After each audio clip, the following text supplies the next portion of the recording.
Hey everyone, and welcome to I Wanna Know Everything About LinkedIn, and our first episode on why most LinkedIn automation gets you banned and how to do it right. You'll be seeing me, Giles and Scott today. Let's go! Hey guys, today we're going to be talking about LinkedIn and the changes and why most LinkedIn automation gets people banned and how you can actually do it right. So most people think they get flagged for sending too many messages. That's only a part of it. So LinkedIn is watching more than you think. And today we're getting into actually what's going on. So I'm joined by Scott and Giles today. Guys, do you want to introduce yourselves briefly? Yeah, my name's Giles. I've been working in lead generation for nearly 10 years now. Before that, worked in international business, working for an international telecommunications company. I work in lead generation, and I have a very bad golfing habit. So I make time to play golf, but still working in lead gen. My Lovely. name is Scott. And I've been at Dux-Soup now for quite a few years. But I've been also in lead gen and using Dux-Soup now for about 10 years. I was also a previous customer. I had a lead generation agency on LinkedIn with 250 profiles I was managing, as well as been an SDR manager in the tech space using lead gen tactics like with Dux-Soup. And I guess I don't have a golf habit, but I do have a doom scrolling and video game habit, though, unfortunately. So I got to work on that one.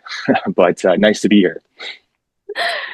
Great. Thank you so much for your intros. So I want to ask you guys some questions, and let's start with the first one and probably the most important one, yeah? What gets LinkedIn accounts restricted? And I want you to name three of them, the most important ones. So restrictions that I'm seeing happening at the moment. Um, New accounts, very difficult to get warmed up. If you don't verify an account, then you're finding you're restricted very much so as well.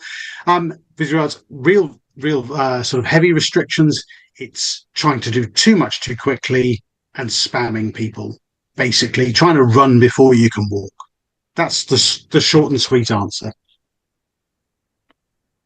Uh, Similar to what Giles says, I mean, with those accounts, new accounts being created. But the three that I think I'm seeing here is not being a good LinkedIn citizen. So just focusing on doing only a couple of things on LinkedIn, like sending out invites and follow-ups. Obviously, then doing more than a normal person, which seems very, repetitive in these areas, but like maybe visiting an abnormal number of profiles or, sending out too many emails. And then the last one is also overall lack of engagement. So kind of what Giles mentioned, which was like spam, but with people maybe not replying to your messages, accepting your emails, or accepting your connection requests, or just engaging with your profiles in general. That can lead to, or at least what we're seeing, can lead to LinkedIn looking at you funny, if you will. Great. Thank you for your answer. So, is automation itself against the LinkedIn rules, or is it just about how you use it? Because the line feels grayer than ever now, because literally AI can take control of your browser and act like you. So, where does that leave us?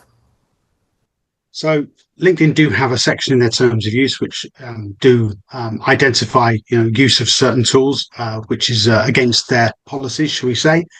Um, However, I always believe that the way that a tool like Dux-Soup is designed, it's designed to mimic human behavior, to look like it's a human being, and that's what a lot of the AI tools are doing these days as well. And it's a really mixed picture with no clear outcome at the moment. There's a lot of mixed messages around automated messaging, lots of grey areas around the use of AI. You look at some of the features that LinkedIn are introducing in their sales navigator and recruiter platforms, which is basically automated messaging. So there's kind of a slightly contradictory picture there. Um, what it comes down to really is what do you as an individual feel comfortable using, and how much do you trust the technology you're using? Do you trust the platform that you're engaging with? Are you trustworthy of LinkedIn Recruiter or that sort of environment, or would you rather use an external tool? Most people are savvy enough to quickly identify, what's an AI message or an AI post. It doesn't have a personal feel.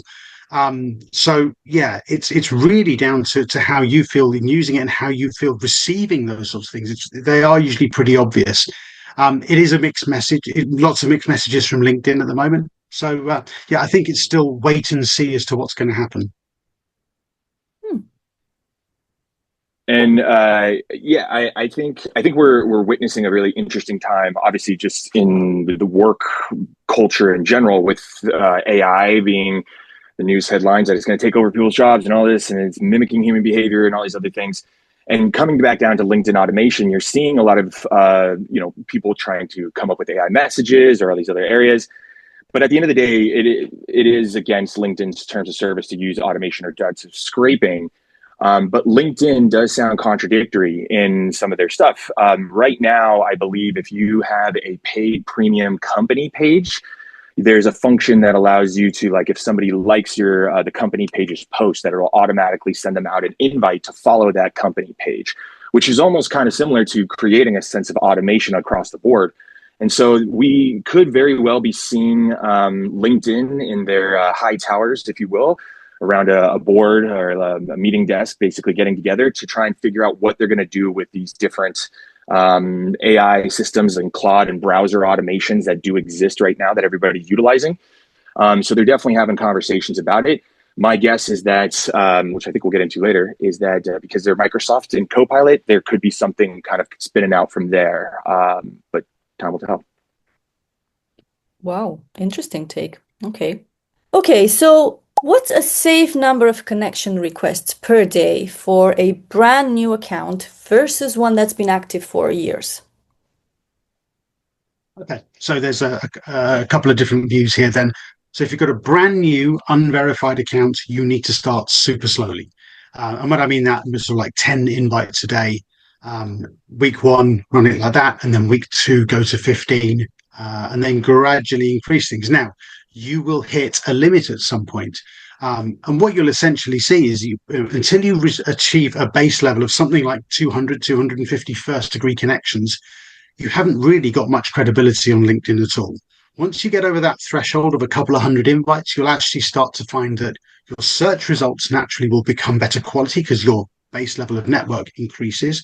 So your extended network visibility improves as well. But basically, start at around 10 invites a day, go up one step per week, and we'll come on to later what you should do when you trigger warnings. Now, if you've got a paid account or you've got an aged account, an older account, I should say, I would always start at sort of 20 or 25 invites a day, and again, never increase by more than one step or five per week. So you start at 25 a day for the first week, 30 for the next week, and so on and so forth. Alongside the connection requests, and this harks back to one of the questions given earlier by Scott, make sure you're doing other stuff as well. Make sure you're engaging with other people's posts. I would regularly be going out and getting my profile to visit somewhere like 50 or so profiles a day. That will become a problem if you're running a free account, because with a free account, you're limited with the number of searches you can carry out and also then the number of profiles you'll be able to engage with. So you just need to do all of these things very slowly and build up, because what you're trying to do here is effectively normalize the behavior on the account for the benefit of LinkedIn's algorithms. Mm, nice. The safe number of connections is always a question that we get asked. I mean, it's been asked for years, right? Pre-pandemic, you used to be able to send 100 invites a day, and that was flying underneath the radar. Now, after the pandemic, things have definitely changed. Generally speaking, 100 to 200 invitations a week, which is what you're going to see on all different reports and different accounts of people saying the same thing. Now, that's generally speaking if you have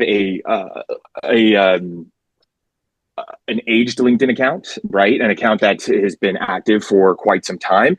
But LinkedIn is cracking down more on new accounts, even more so, right? Like you having multiple different accounts on LinkedIn is getting difficult. And so if you want to create a new one, they're really pressing you to verify that. But if you do get through, you're going to want to increase that gradually on a new account, right? Start out with just inviting, a couple of people, like 3, 5, something of that nature, and then increase it gradually across the board. And the same goes for aged LinkedIn accounts too.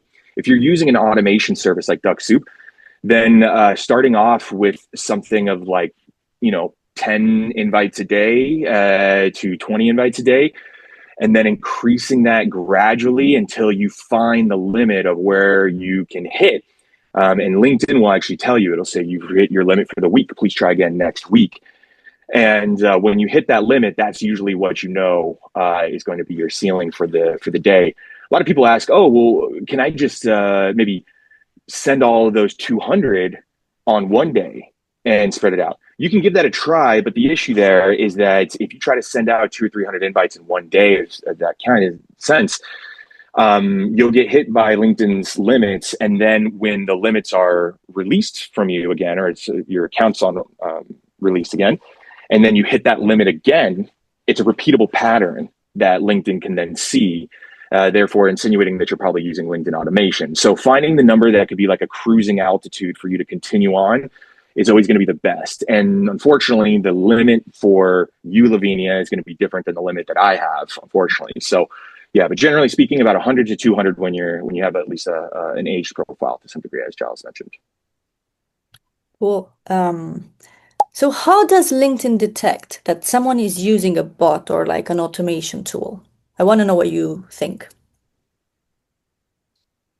Well, there's lots of rumors as to how LinkedIn work, but from our perspective, what we see is that most of the detection comes from monitoring of patterns of behavior and the way that LinkedIn algorithms work. There'll be a small number of accounts, of course, that are reported by other users. If they're being spammed by them, then people report it as spam, and that can have an impact. But fundamentally, one of the things you have to remember is that LinkedIn is an enormous network. The LinkedIn platform is handling somewhere between 10 and 12 million page requests a second. So there's not one person sitting there monitoring your account. It's all done through patterns of behavior and algorithms.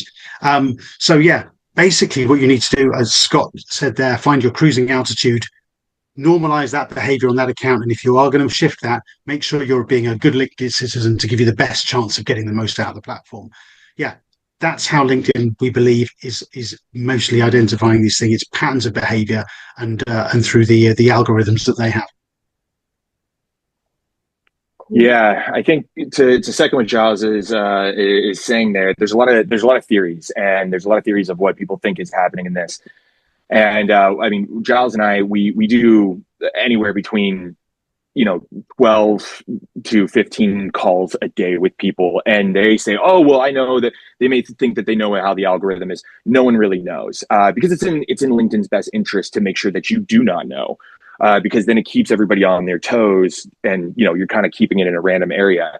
So generally speaking, I look at it as like one big giant equation, right, with all kinds of different variables, right? So whether that is the number of profile visits you do, invites, connections, the number of active sessions, how you're acting, it's everything, right? And just like, they're not looking at one specific thing, so just assume they're looking at everything, right? And you can go that route. So this goes back to, being a good LinkedIn citizen as well. Maybe I'm not telling you to necessarily play their little LinkedIn video games that they have now on their apps, if you've seen any of those little puzzle games, but definitely engaging with posts, commenting, not just doing the lazy reshares, right? But actually like putting in some text and doing some other areas there, and doing a little bit more than just running, invites and connects and these things, but just also engaging on the platform across the board is going to help you across with everything, in our opinion, in these areas. So yeah. Okay, guys. So what's the first thing you should do if you get a warning from LinkedIn? People want to know. If you get a warning, it depends on the type of warning. The most common thing, of course, is you're out of invites for now. Please try again next week. And people think that's a warning. That's actually just like a notification to say that you've hit your ceiling. And that could just be a one-off. Dux-Soup is designed to monitor for those pop-ups. and then pause accordingly, and then try again in so many hours time that you can define. Um, Generally, what we see is, if you get more than that one-off warning, you need to do something. You need to change your behavior, because if you can continue to hit your head against that wall, eventually you're going to get a more serious warning. So if you get a number of warnings, and make 2, 3, 4 warnings, then you need to change your behavior. And whether that's slowing down your number of connection requests, maybe cooling off and doing other things, maybe visiting profiles, engaging with people, think about doing something different. If you keep doing the same thing, eventually you'll get a more serious restriction or warning from LinkedIn. Again, it's down to that patterns of behavior, and also what Scott said there about trying to front load all of your connection requests at the beginning of the week, and then you keep doing it and you keep doing it and keep doing it, then that could ultimately lead to LinkedIn believing that you are using some sort of automation tool. Nice. Back in 2018, I think, or 2019, or somewhere around there, I got permanently restricted on LinkedIn. And I was informed that I wasn't able to send any more invitations, but I could still receive them and do it out. And when I got that, I looked back at what had happened, right, and why this was going on. And it was because I was attempting to visit and scrape the profiles of all of my network. My network was like 6,000 people at that time. And so in the span of about 3 days, I was visiting about 2,000 profiles a day, right, trying to scrape the information and so I could get their email addresses. That's a rate of change that, definitely triggered LinkedIn to go this route. That was a pretty extreme push that I got. And I should mention that I had already received about 3 warnings, if you will, before that, right? And so I didn't really listen to those warnings. It didn't really change any of my behaviors, and just continued on thinking, what's the worst they're going to do? And sure enough, that happened. Now, luckily, I was able to get access again and be able to send out invites and all that type of stuff. But as Giles mentioned, you may get a pop-up that if he says like, hey, you've hit your limit for the week, please try again next week. That I see as like a lifeguard blowing the whistle saying no running around the pool, right? Like, so I think of that as more of like, yes, it's a warning, but it's not anything. Like, you can still continue on, but maybe change your pattern behaviors. Don't increase your limits. Don't send out more things than you were doing before. If anything, reduce that down. If you get one of the more serious limits of, hey, we think that you're using automation, or they say, hey, we think this, and we have now locked your profile for 48 hours, whatever, 72, whatever that might be, that the same rule sort of applies, right? Look at what you were doing from before, and then reduce down your limits. And then also back to one of the things I mentioned before, which is like, how are people engaging with you, right? And like, if you're getting responses and you're getting accepted connections across the board, and like you're generally having great conversations on these, and those are leading into revenue and opportunities and that whatnot, then it's going to be harder. We don't have the evidence to totally support this, but it's going to be harder for them to really point a finger there, because people are engaging with you across the board, as opposed to you just being a faceless account that's just mindlessly sending out, spam information and all there. So yeah, if you get a warning, reduce down whatever it is you were doing before, and reduce that down drastically for the span of weeks or months before revisiting and increasing that again. I also have to take notes on what you said. Very nice. It's being recorded. Yeah. Okay. Are there any automation behaviors that are completely safe no matter what? I want to know. Are there? Yeah, it's a good question. I believe there are. If you're sensible and you are considered in your approach, and you mix up what you're doing, I believe that you can absolutely use automation safely on LinkedIn. It's been proven over the years that you can. There's many users out there using these sorts of tools in an incredibly safe way, very productively. I think one of the things you need to really focus on is the strength of your LinkedIn profile, because that's ultimately your enabler. And one of the things which maybe could have touched on earlier as well is, it's not just about you reaching out to people. It's having people want to reach out to you as well. Mhm. And if you're being successful in your outreach and getting yourself noticed on LinkedIn because you're visiting profiles, you're engaging with people, you're sending connection requests, you're commenting on posts, whatever you're doing as well alongside all of the automation. If people are then reaching out to you, that adds to your credibility. So this whole picture, it's part of that equation that Scott mentioned earlier. That whole picture comes together to give you more credibility. The one thing I would say is not to completely rely on automation because, yeah, there's only so much you can automate. Engaging with other posts in other ways, whether that's commenting and posting yourself and that sort of stuff, that adds to your credibility. So do not rely solely on automation if you want to really have a properly rounded profile and be that good LinkedIn citizen that we're all striving to be, because that's what we need to be in this environment. Make sure that you're bringing all of that together, and then you can, I believe, use automation safely. And it's a case of mixing up what you do and doing it sensibly, and always. It's the old adage. It's a marathon, not a sprint. If you try and go too fast, too quickly, that's when you will trip over. I love that. It's a marathon, not a sprint. We should tell that to, anyone who wants to use automation and, their next thing is, I want to get this done by tomorrow. So yeah. Cool. Yeah. Is any type of automation 100% safe? I might have a little bit more of a pessimistic view on this, where I think no, there is not necessarily one type of thing that you can do and do it safely no matter what, because there's always going to be some level of an inherent risk when given the ability and the controls, especially to a user, for them to go ahead and utilize on that end, because we don't know how LinkedIn is watching you, right? But that said, we wouldn't have had a business and been doing this for 10 years or 300,000 customers if we didn't have a general understanding that you can do it and do it safely, as safe as possible, if you will. But there will always be a level of some sort of risk. But then, I mean, that could be said for really anything in life, right? You walk outside and something bad could happen. So you can only be as safe as you possibly can on there. And so I think, generally speaking, as Giles mentioned, that this is a marathon, not a sprint. And while in sales, everybody wants to close these deals, but if you become more patient and just kind of use automation to help the day-to-day aspects of sending out 10 invites a day, right?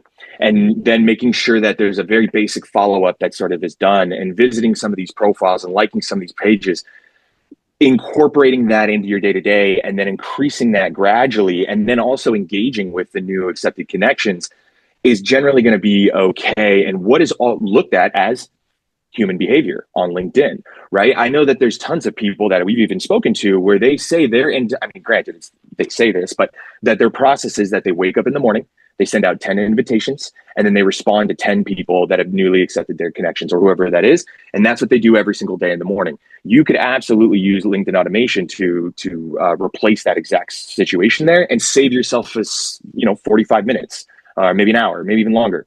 And so I think that there are safe ways to go about it, or at least as safe as possible, but there will always technically be some little level looming over. But, for hundreds of thousands of people, it's totally okay. And you can continue on just fine.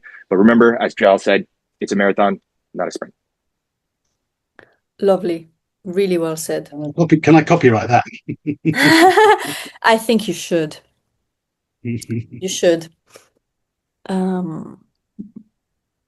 Okay, so what's the one rule you would tell every automation user to follow, regardless of the tool that they're using?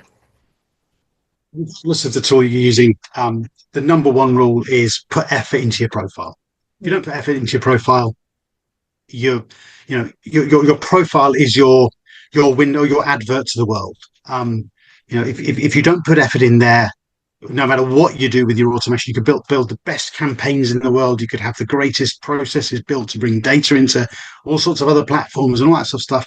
If your profile is not strong, relevant, well presented, and appropriate to your audience, you're not going to get engagement from people, because they just when you receive an invite from somebody, the first thing I do is usually visit their profile. How have they found me? if it's a blank profile and there's nothing in there, I'll ignore. You've got to make sure that your profile is relevant. So no matter what platform you're using, no matter what automation tool you're using, make that step of investing time in your profile, make it relevant and up to date, and don't be afraid to adapt it depending on what you're doing. Change your tagline. Don't always just say, yeah, I'm sales manager at such and such. Actually explain to people what you do. Don't be afraid to vary that depending on the season or the nature of the campaign you're running. Incredibly powerful. People see that tagline when you visit them, when you engage with them, and that can make a huge difference. So yeah, that would be my number one piece of advice. Really good take. I agree with you. Having a strong profile really makes a difference, and I've noticed this as well from, running outreach for different profiles and clients. It matters. If your profile's good and you have information there, that's just your business card, right? So yeah. My rule to tell every automation user is to focus on what it is you're saying and your messaging to the audience of who you're approaching. All too often, I see through at this point, it has to be thousands of people I've spoken to and looked at thousands and thousands of different campaigns. And so often do I see people taking their, marketing email template and putting it in for outreach on using automation, right? And it doesn't work on those areas. So understanding that LinkedIn is a social media platform at the end of the day and not really the sales platform, right? I mean, we're using it for sales, but it is social media, right? And so you should treat it like that. Treat it like as you would in a part of your brand identity. So making sure that your profile is up to date and does look good. It is a digital business card, right? People put their previous experience on there, all that type of stuff. That is absolutely important. But then also making sure that the messaging that you're using to automate at scale across the board also is going to resonate with the audience that you're targeting there, right? And so you may need to adjust your overall intent. Yes, you want to set a meeting. Yes, you want to, close deals and generate new leads and business and all that type of stuff. But be patient. It's a marathon, not a sprint, right? And you're going to want to put in different, maybe less indirect ways to get people to maybe just accept your connection, then get them to respond. And maybe they're not going to respond directly to, are you or a loved one looking for more leads on LinkedIn? And if so, here's my calendar. No, just try to be a little bit more of a human, as if you were to meet this person at a conference and just strike up a conversation, right? But then you don't want to ask them how the weather is. So there's a middle ground there. And so anybody who's using any type of LinkedIn automation tool should absolutely focus, be patient, and focus on their profile as well, making it look decent and a reflection of who you are and what your audience would like to see. And focus on trying to get them to accept and then reply and have more conversations from there. I agree. Having a strong profile and, making sure what you're writing in your first message or first couple of messages is something relevant to the person that you're speaking to, right? So trying to strike up a conversation, not just like sending spam and like messages that look like a PDF file, whatever. Because that happens and people still think that that technique works, but it doesn't. It just gets them ignored. But they still try, and yeah, we're here to tell I've them been what they should do.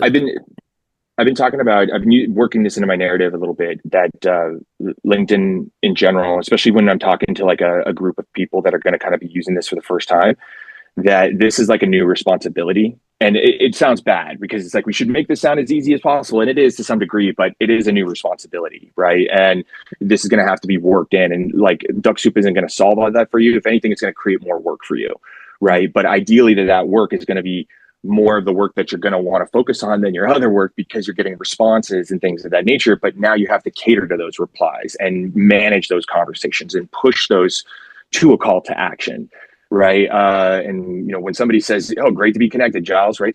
How do you push that to the next level and the next stage? And so then the lazy answer is to just come up with a message that just says, "Oh, here's my calendar link. Go ahead and book some time."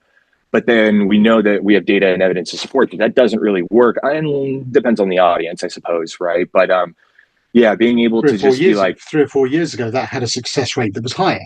Now less so. and the three, but that also, I think that may correlate to the time of when you could send out more invitations and direct messages as well on the platform, which in general sales is a numbers game, right? So if you can increase that overall, then you're going to get more people that would touch on that.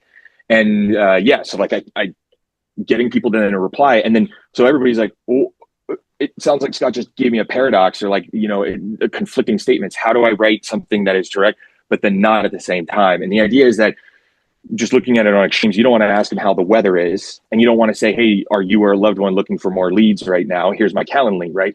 And it's about finding something in the middle, maybe using a provocative, I like to use provocative questions or statements that are also qualifying in nature.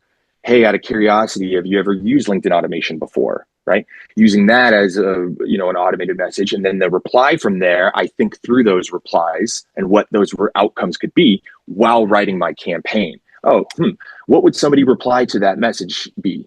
Okay, maybe they could reply with this or that or this. And then how would I reply to that, if you will? It's kind of like playing a game of chess. You're thinking a couple of moves ahead and what are all the different options when writing out that message. But I don't want to make it sound more confusing, but yeah, hopefully that resonates. What you said about your strategy and the way you create your campaigns and the way you structure your messages, I think I mean, anyone who's watching this probably wants to learn a bit more. So maybe we'll include that in our next session and just talk a bit about messages and, you know, what's good, what's not good, the good, the bad, the ugly, whatever.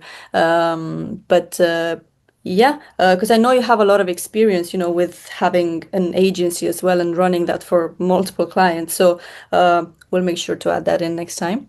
And moving on, the last thing I want to talk about is where do you think LinkedIn is heading with its automation policies over the next like 2 years?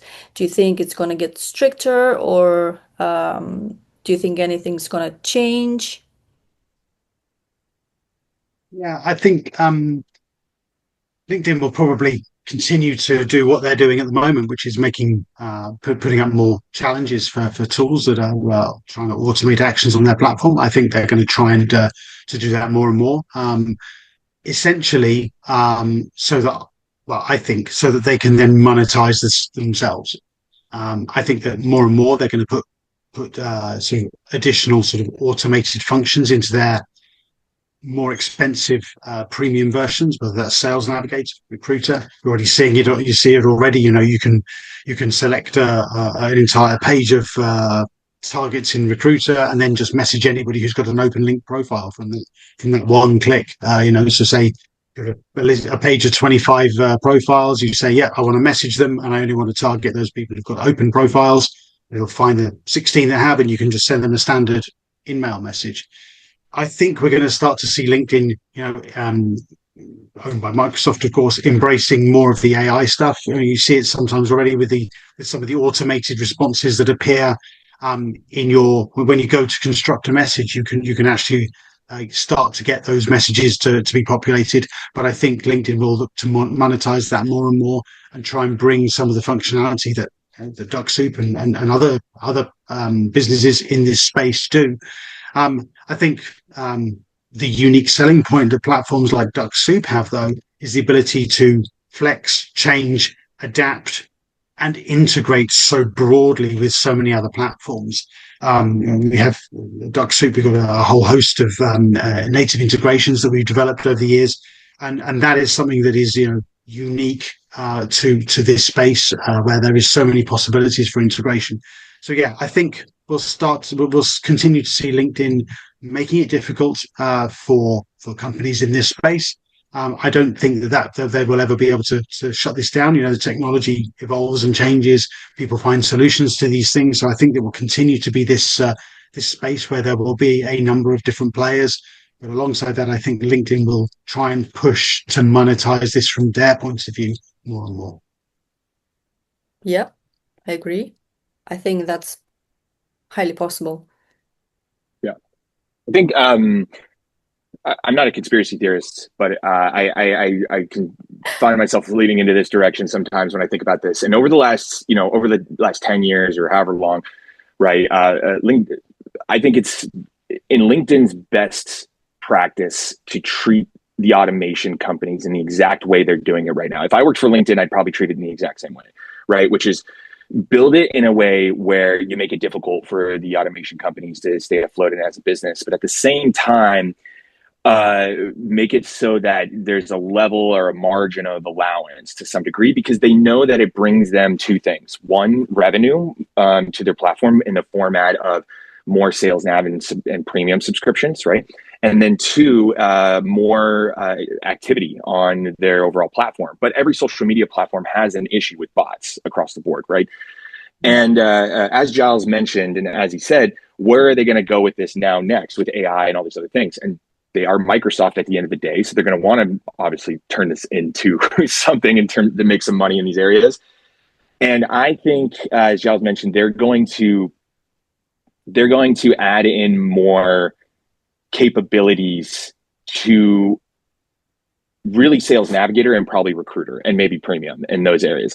A lot of, generally speaking, people do not like Sales Navigator, and they think it's hard to work with, and they don't get a lot of value out of it, and they leave it. So I think that they're going to explore how automation will be receptive to the audience, right? So right now, Giles just mentioned you can, in Recruiter, you can mass send out in-mails, but there's a caveat to that. One, in-mails, when they get to a person, they're already on a separate section of the person's, LinkedIn. But then two, if you have below a 15%, I think, acceptance rate or whatnot for your in-mails, then they restrict that down even further. I believe it's 15% of those in-mails. And so I think that they're going to explore more of those controls.